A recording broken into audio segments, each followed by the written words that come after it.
sa aking pagkakaalam dyan sa mga bagay na ganyan, hindi naman siguro po pwede na ang isang fugitive o isang pinaghahanap ng batas o umalis sa Senado ay bibigyan ng karapatang bumoto o mag-participate online. At yung nabalitaan pa natin na nag-appoint pa siya ng 3 vice chairpersons ng kanyang komite. Upon his instruction daw.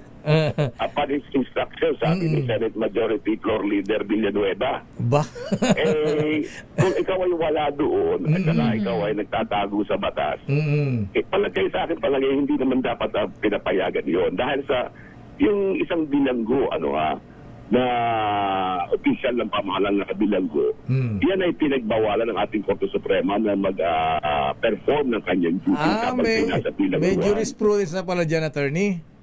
Oo, may decided case na dyan noong February 2000, yung kaso ng People versus Halusos, kasi si dating Congressman Halusos ay humiling sa Korte Suprema na sana payagan siya magtrabaho habang siya nakabilanggo.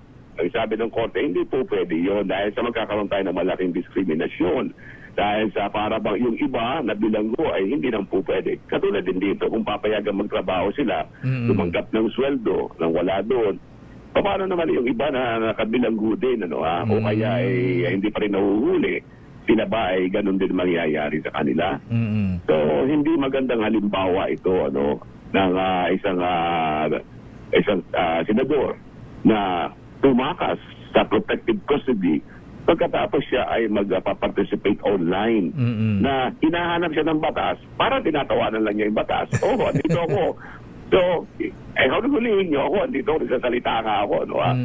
So, para bang nakakatawa ang sitwasyon. They are making a mockery of our judicial system. Nagiging katawa-tawa ang ating yung ating katarungan, batas at katarungan, dahil sa hinahanap siya, pero andoon siya, nagpa-participate siya online at wala tayong magawa habang siya tumatawa, habang siya nagsasalita.